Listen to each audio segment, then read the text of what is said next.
The top 5 Spock moments. This is episode 57.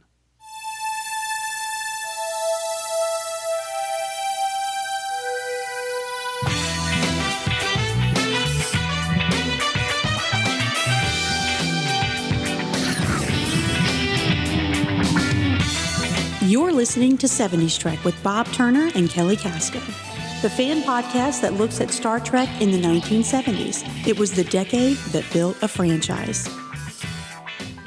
On this episode, we hearken back to the wisdom of an ancient Chinese proverb that read, "Beware the Vulcan smiling in a tree." I'm Bob Turner. And I'm Kelly Casto. You're making that up. That's not real. Well, but if the ancient Chinese had seen Spock's behavior in This Side of Paradise, I think they would have written that. Well, maybe. He did behave pretty strange. Pretty strange. Yeah, he did. Well, this week we are discussing what we think are the top 5 Spock moments from the original series. But before we go there, let's tell everyone how they can find us. Just visit our Facebook page. It's facebook.com/70s Trek. And while you're there, tell us your top 5 Spock moments. Boy, we'd love to see them. Yeah, definitely. You can also send us an email to 70strek@gmail.com or find the show on iTunes. Just search for 70s Trek in the podcast section. And while you're there, please leave us a rating or a review. It'll help others find the show.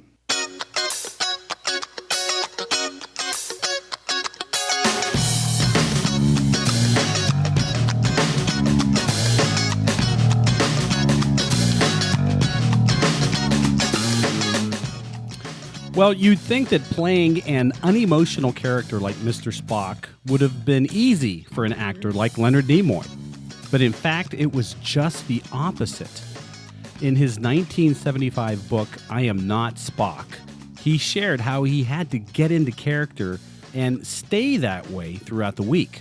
Quote, "I was deeply into it, and that was sometimes a problem. I was like a pressure cooker. Plenty of emotional input and little or no release. I was so thoroughly immersed in the character that my weekends were a gradual trip back to emotional normalcy, or as close as I could get to it," unquote. Wow, can you imagine that? No. Well, and in fact, I read that during the production, he would sometimes just break down and cry because he was had so much pent-up emotion. So in a way, he went through a little of what we see the Spock character go through sometimes. He'd struggle with that control. Wow. It was that immersion into Spock that allowed Nimoy to give us some really, really great Spock moments. And we're going to talk about our top 5. Yeah. So we both decided to select our favorite moments. And there was a little crossover we had. But we were able to get to our top 5, and then we'll have a couple left over for honorable mentions. So, Bob, why don't you start with your list? Okay, well, here's my number 5. In the episode Mirror, Mirror, Kirk and Spock are walking down the hall, and they've just come from the pain booth, I think it's called, when Kirk had to torture Chekhov for the attempted assassination. Yep. And they're walking down the hall, and you can see their henchmen behind them. By the way, I have to admit this. This is prior to me getting to my number 5 choice, so this is an aside. I never noticed that Spock's henchman was a Vulcan until I watched it on the Blu-ray version of Star Trek. Yes. I noticed the same thing. Holy cow. And once you watch the Blu-ray version, it jumps out at you. And I was like, oh my God, that dude's a Vulcan. Yep. Now, why was I so surprised? I don't know. Of course he's a Vulcan. Even, Spock even mentions it later. But, I was very surprised to see that. Anyway. It's what you see in standard def and high def. Yes. So they're walking down the hall. They're having the conversation about Kirk behaving strangely. And, of course, he's behaving strangely because he's not from that mirror universe. Kirk turns to Spock at one point and he says, "You would find me a formidable enemy." And I love Spock's reply. He says, I'm aware of that, Captain. I trust you are aware of the reverse. Oh, man.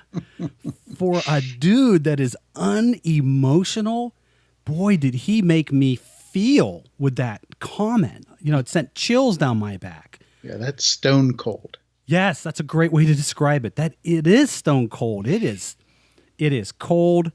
It is a threat. It is a fact. There's no emotion attached to it. Perhaps that's why it's even more menacing.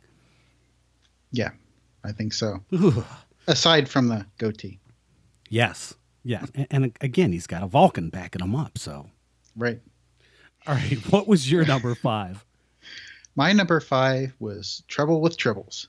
So now this episode, we know, has a lot of focus on Scotty and Kirk and, other characters. But Spock has a great line in this that I loved.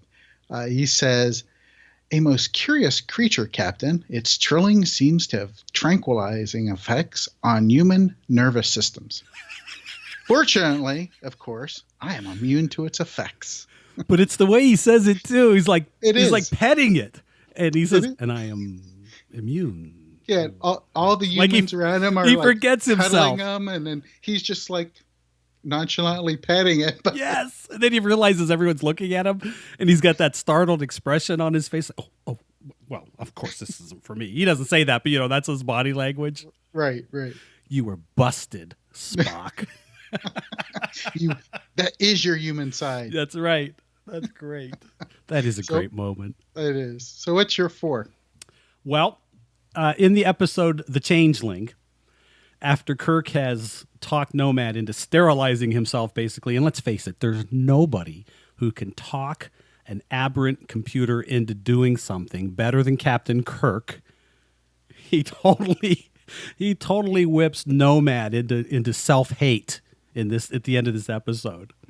And he starts to, what does he say? Sterilize. His little computer voice gets high pitched. And Yep. he's starting to lose it. And Spock comes over and they put the anti-gravs on the side. And Spock says so flatly and so unemotional. He says, "Your logic was impeccable, Captain. We are in grave danger." Oh my God, it's the way he says we are in grave danger. Now, if that had been me, I'd be like, holy crap! We're in some severe crap here. But it's so flat. It is so unemotional. And he says it with such a straight look on his face that it's like, oh my God, it carries even more weight. Oh, yeah, definitely. Wow. Yeah, all right. That was my number 4. What was your number 4? Your number 4. Yeah. The menagerie. So just Spock and the lengths he goes for somebody he cares about. Oh, definitely. Captain Pike. I mean, he puts his career on the line. He steals the ship, essentially. And just, how can he be an unfeeling, logical guy? That there was no real logic in that. No, not at all. And it's funny, too, because you nailed it. He steals the Enterprise. Where do you think Kirk gets the idea in Star Trek 3 from? He got it from Spock. Well, if Spock did it for Captain Pike, I've got to do it. That's right. He set the bar. That's right. He set the bar pretty damn high. It must be okay to do. No, you're so right. For an unemotional character, he's doing something that has a lot of feeling behind it. A lot of compassion. Right. Because go ahead. I'm sorry. Oh, no, go ahead. I was just going to say, because, it's not that Pike is in danger of losing his life. Right. It's that he wants to help Pike get to a better quality of life. Quality of life. Thank you. Good way to put it. Yeah. Yeah. So it's also that episode is also interesting because really outside of Pike, you don't really see the difference between characters from, as we know it now, the Cage and early Spock to current Spock at the time. Right. So it quite a progression, whether they, meant that or not, but Spock's, this kind of hyper Vulcan in the cage. He's We'll call it. very young and immature Vulcan. Right. Thank you. And then the mature Vulcan. Yes. So that's my number 4. That's a good number 4. All right. Well, let's talk about my number 3, and it is Spock when he's in the blood fever in Amok Time. It's when they're down on the planet, and he knows that somehow Kirk has stepped in it, and he's going to have to fight Kirk to the death. But Kirk doesn't know it's to the death yet. And Spock brings himself to T'Pau to try to plead, don't let this happen. Yeah. Of course, Leonard Nimoy gives a much better performance than I just did. Don't let this happen. Not my friend. He doesn't know. But he's in the middle of this blood fever that's making him rage and making him, ready to kill anything at that point. Yeah. And he sees through that enough to plead, that she, don't let Kirk fight me. Right, exactly. And then I think the fight sequence in itself, obviously, classic, with the classic music. Da, da, da, da, da.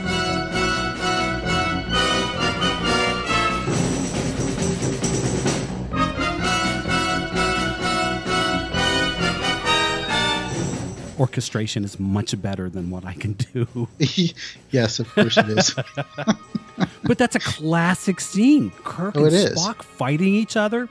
And Spock, in that moment, Spock never breaks. He never shows emotion. He never looks like he's sweating. He's like a robot, like a machine.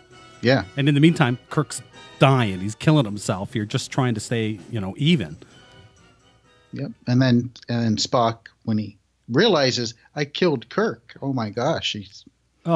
That's a great moment, too. Yes, while obviously this is a long string of moments. Yes, it is. That caps Amok Time is when he stands in front of T'Pau. He's now free of that blood fever, and she wishes him well, live long and prosper, and he says to her, I shall do neither, because I've killed my captain and my friend. Yes. Oh, heart-wrenching. It is heart-wrenching because Nimoy sells it. He sure does. He sells it so well. What's your number 3? My number 3 is Journey to Babel. Great episode. Oh, yeah. So, of course, we get to meet Spock's parents. And then, the whole Bones-Spock interaction. And Bones is kind of picking for information from his mom, Amanda. And he's like, okay, I'll just read it. So McCoy says to Amanda, tell me, did he ever run and play like human children?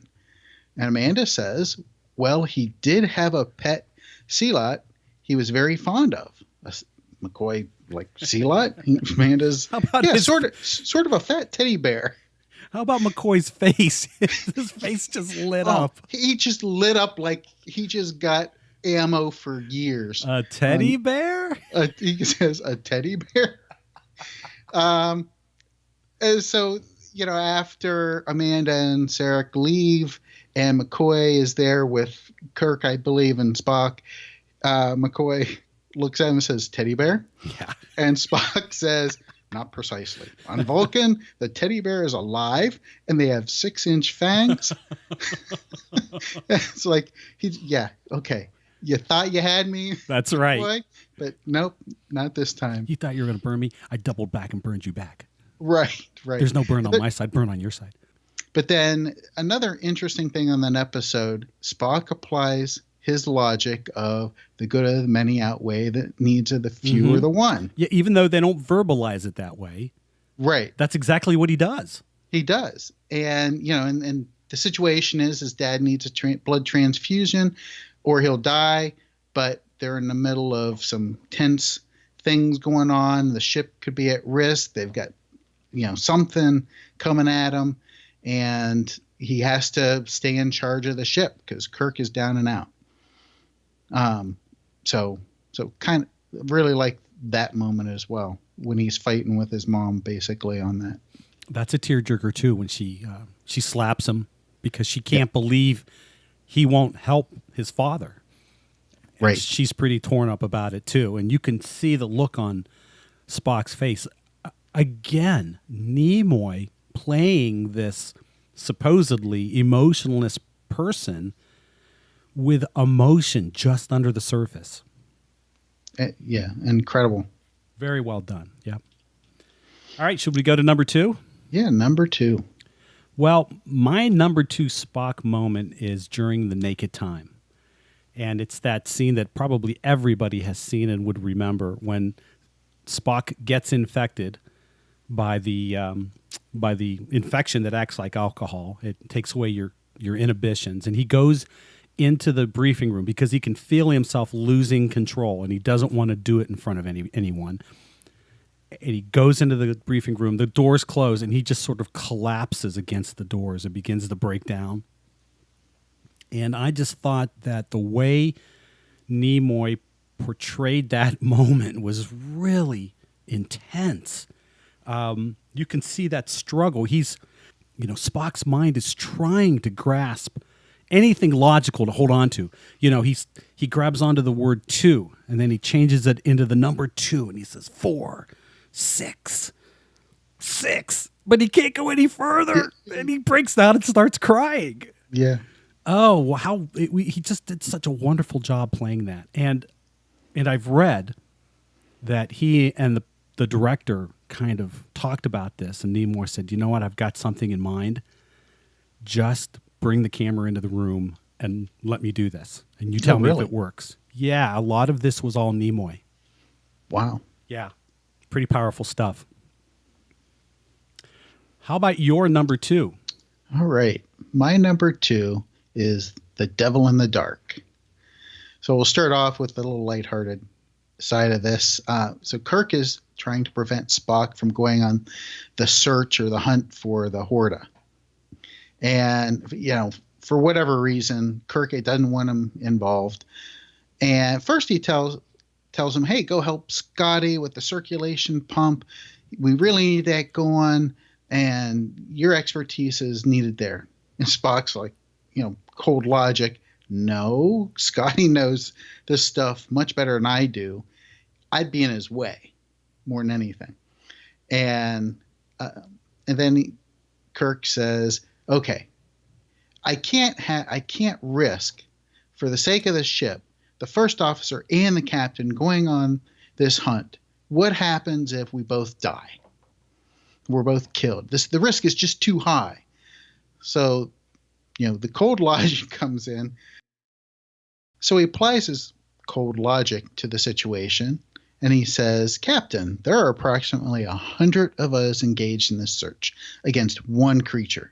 The odds against you and I both being killed are 2,228.7 to 1. Kirk says 2,228.7 to 1. Those are pretty good odds, Mr. Spock. Spock says, "And they are, of course, accurate." Oh, Captain. Of course they're accurate. Of course. So Kirk says, "Of course. Well, I hate to use the word, but logically, with those kind of odds, you might as well stay. But please stay out of trouble, Mr. Spock." And Spock says, "That's always my intention." And it's just like, It is Shatner, it is Kirk sort of admonishing a little boy to a degree. Right. But this is, all throughout the series, there's this Spock sass. You don't get it because it's deadpan. It's cold. It's Vulcan-like. But it's sass, that's what he's doing there. Were you telling me that there is a website, Sassy Spock? Well, just Google Sassy Spock. Okay. There, you can go into Pinterest, and it's all over the place. It's hysterical. I spent way too long looking at Sassy Spock moments. Awesome. That's awesome. So the other moment in The Devil in the Dark is, of course, the mind meld with the Horta that Spock does. You could just feel the pain of that creature through the Spock character. Nimoy did, I think, again, a great job just making you feel what that creature was feeling. Have you heard the William Shatner version of that moment? So William Shatner's father died during the shooting of this episode. And so he was gone when Nimoy was doing that particular scene when he's with the Horta, and the Horta is crying out, "Pain, pain." And so Shatner comes back to the set, and Nimoy says, "Look, I'll show you what I did." And he recreates it and gets it down in there, and he really kind of sells it, trying to show Shatner what he did. Pain, pain. And Shatner turns to the crew and says, "Somebody get that guy an aspirin."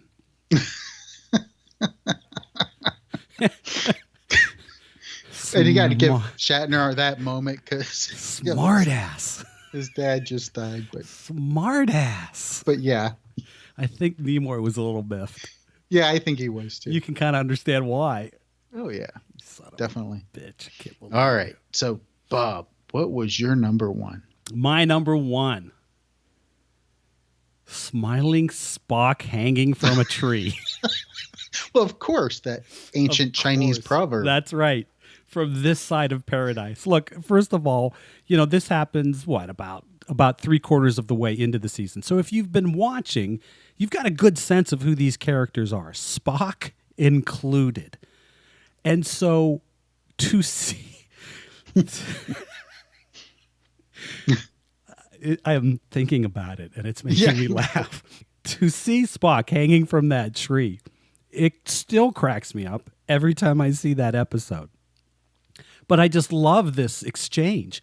Kirk is frustrated. He's been trying to call Spock, trying to get him to report. He goes off looking for him, finds him in that little field, walks up to him, and of course the girlfriend is there, and I think there's somebody else there. They're kind of pointing at Spock and laughing. There's Spock hanging upside down. And Kirk says, "Are you out of your mind? You were told to report to me at once." And Spock says, with a big smile on his face, "I didn't want to, Jim." I love that moment. That is. Absolutely love that moment. One of the most fun moments. It really, really is. Yes. And you could just see Kirk's ready to blow a gasket. Yep. You could see the smoke just about to come out of his ears, All right. Definitely. What was your number one? My number one was City on the Edge of Forever. So again, I have a kind of a light moment and a not so light moment. So I'll start with the later moment. So they need tools so Spock can rig something so they can see what's going on, whatever. You guys all know the scenario, but Kirk comes in with a couple bags, one groceries, one some kind of electronic or radio components. And Spock says, "Captain, I must have some platinum. A small block should be sufficient, 5 or 6 pounds." Kirk then goes and explains, "No, you're not going to get platinum. You're not going to get gold. We don't have money for that." So, he's really naive. Money. He doesn't get it. Doesn't quite get it. So he says, "Captain, you are asking me to work with equipment which is hardly very far ahead of stone knives and bear skins." So at this point, Edith Keeler knocks on the door.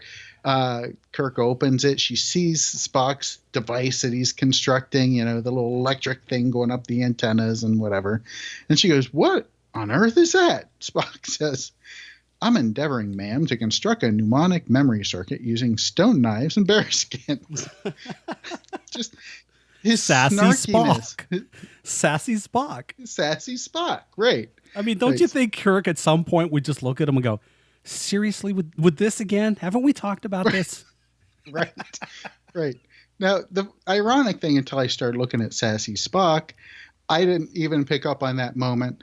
The moment I really thought just tore me up, and it's not just for the Spock character, but also McCoy and for Kirk.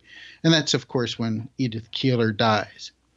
And McCoy says to Jim, as Jim's holding him, from going to save her, "You deliberately stopped me, Jim. I could have saved her. Do you know what you just did?" And Spock says, and just, this is when you get the lump in your throat, "He knows, Doctor. He knows."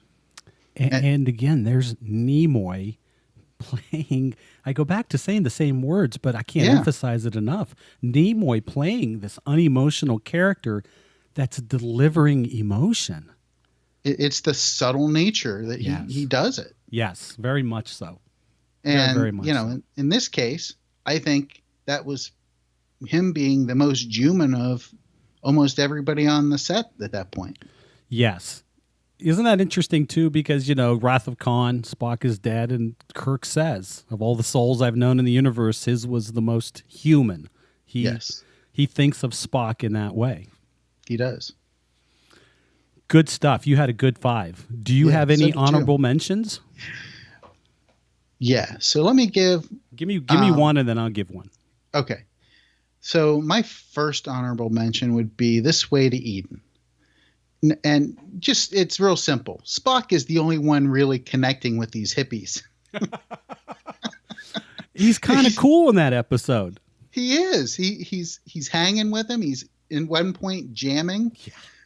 Yeah. So it's kind of, at odds with what you would think, the character Spock. Very much so. Is.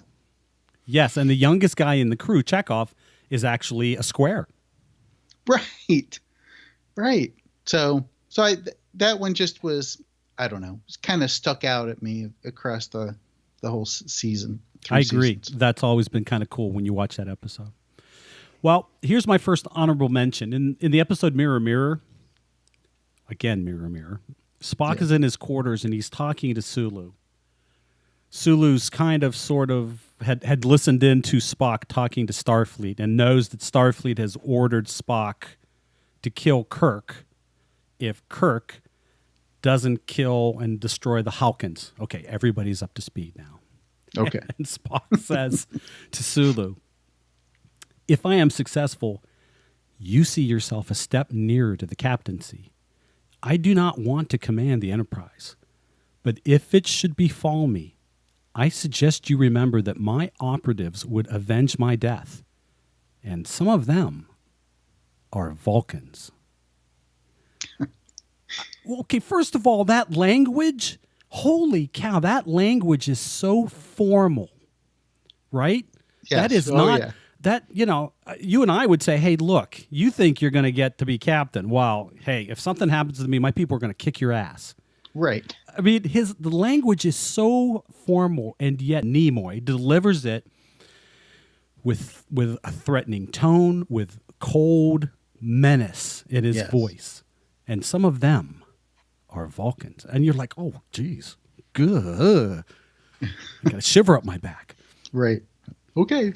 You're good, Spock. I'm good. Yeah, right. No problem. I'm on your team now. So did you have another honorable mention? Yeah.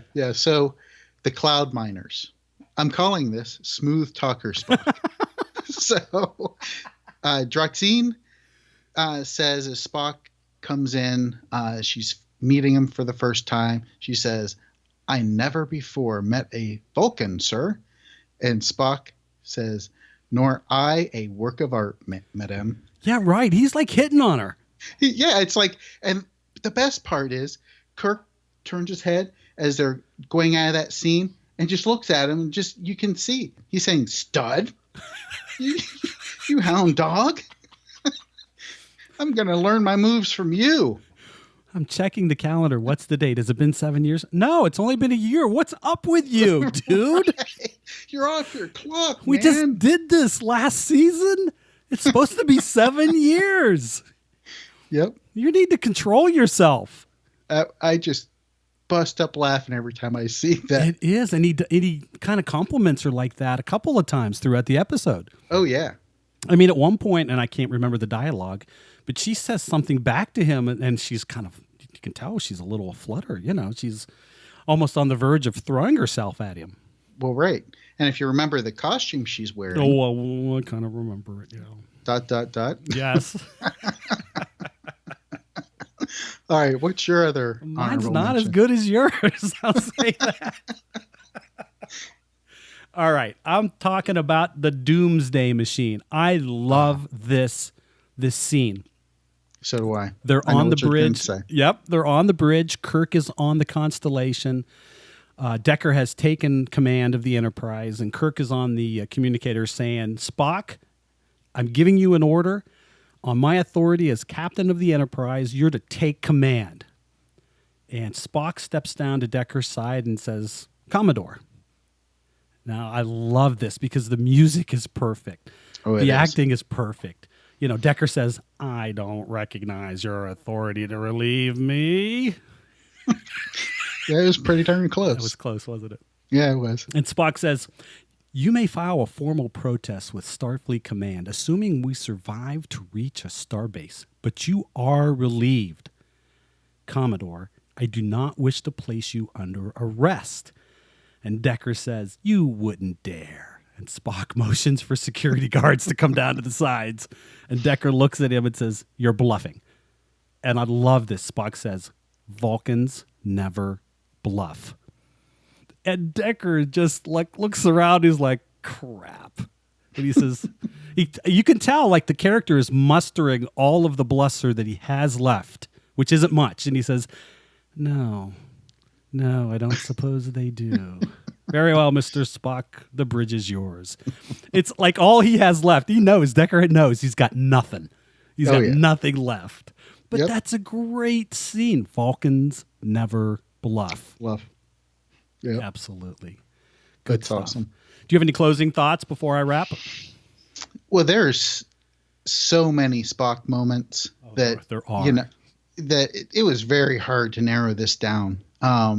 So, you know, I just encourage everybody out there again to, you know, let us know your favorite Spock moments. Absolutely. Let us know on our Facebook page. It's facebook.com/70s Trek. We'd love to see what your top 5 are. Absolutely. Well, you know, how about you? Oh yeah, absolutely. I think I've got 3 or 4 more just sitting here just in case we had, you know, run through everything. I have a little story to tell, and it's from Leonard Nimoy's autobiography that he wrote in 1975 called "I Am Not Spock." You know, throughout the 70s, Nimoy really struggled to break free of Spock's hold on his career. You know, you want to talk about being typecast? That character is so memorable that, you know, producers couldn't see past it. And in fact, he knew that he had lost out on film roles and movie roles because the producers just got stuck on, "You're the guy who played Spock, right?" So throughout the 70s, he acted in a lot of theater. And he said he could tell that when he was on stage, at first audiences would be a little apprehensive and they would see him as Spock, but very quickly would see, oh, okay, he's acting as another character, and they could go beyond that and see him as an actor in another role. But in his autobiography, he tells a story about a time when that didn't exactly happen. He was doing theater in the round, and you know that's a round stage, and the actors enter from the aisles out in the audience. And so on this occasion, he was deep into his character, you know, like I'm sure Nimoy does. He lives with his characters. He's deep into his character. He's about to go up on stage. He's standing in the audience. And as he's about to go up on stage, he heard an audience member sitting next to him say, "Hi, Mr. Spock."